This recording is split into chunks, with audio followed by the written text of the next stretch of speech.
We've all heard the stories about one of the most famous cavalry charges in history, but the real story of what happened at the 1683 siege of Vienna, well, it's way more complex than the legend. And today, in this explainer, we're going to uncover the truth. Okay, picture this. It's September 12th, 1683. For 2 long, agonizing months, the city of Vienna has been completely choked by a massive Ottoman army. The city is literally on the verge of collapse. But then, up on the hills above, a relief army has just arrived, and they are about to change everything. At 5 p.m., after a whole day of brutal fighting, the Polish king, John III Sobieski, he gives the order. A thundering wave of men and horses begins to move, and it's aimed directly at the heart of the Ottoman camp. I mean, can you even imagine it? This single, overwhelming charge would not only save the city, it would signal a massive shift in the balance of power and change the course of European history forever. And at the head of this insane attack was one of history's most feared and, let's be honest, most iconic military units, the Polish Winged Hussars. Now, these guys were not your average soldiers. They were basically a psychological weapon on horseback. Imagine seeing this. Elite nobles, decked out in elaborate armor, leopard skins on their shoulders, and these incredible wings sprouting from their backs that made a terrifying rustling noise as they charged. Their whole tactic was to build momentum into this one unstoppable lance-first strike that could just shatter enemy formations. Pure shock and awe. But the simple story we're often told, the one you see in the movies, is of a heroic Christian Europe defending itself from an invading Islamic army. Yeah, not even close. The moment you start looking closer, that simple story completely falls apart. The reality is far more complex, it's full of contradictions, and frankly, it's a lot more interesting. So instead of a simple story of religious unity, what was really going on was 17th century geopolitics at its absolute messiest. This was not a holy war. It was about power, it was about ambition, and shifting rivalries, where religion was often just a really convenient excuse. So to understand what really happened, we have to look past the banners and into the tangled web of geopolitics that brought everyone to that battlefield in the first place. And just look at the contradictions here.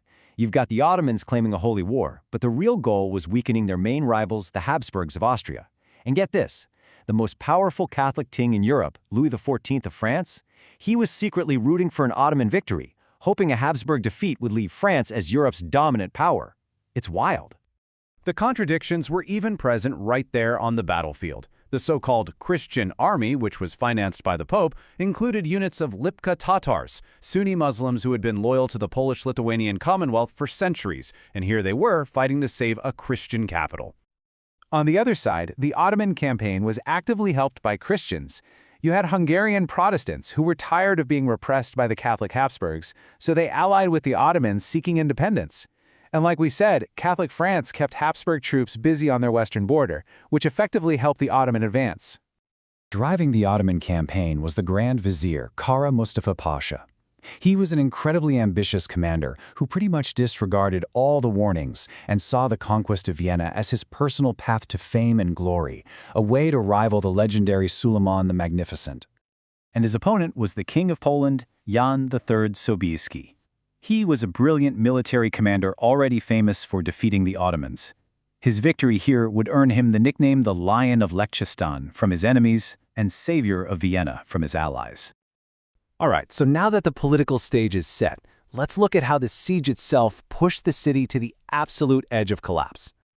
For 2 months, the Viennese defenders endured a brutal siege. The Ottomans slowly dug trenches closer and closer, using explosives to blast holes in the city's defenses. The garrison, led by the heroic Count von Starhemberg, refused to surrender. They knew the Ottomans had recently massacred the inhabitants of a nearby town that did. By early September, they were out of time and almost out of hope. But hope arrived on September 12th. The coalition army appeared on the heights above the city, forcing Kara Mustafa to split his army. It was a fatal mistake. When the Hussars charged, the psychological and military impact was devastating. The weary Ottoman lines, already engaged in a day-long battle, completely broke. The retreat turned into a rout, and the 2-month siege was over in a matter of hours. The defeat at Vienna was a catastrophe for the Ottoman Empire. The ambitious Kara Mustafa was executed for his failure just a few months later. The victory emboldened Vienna's allies, who formed a Holy League and launched a 16-year war that pushed the Ottomans out of Hungary for good.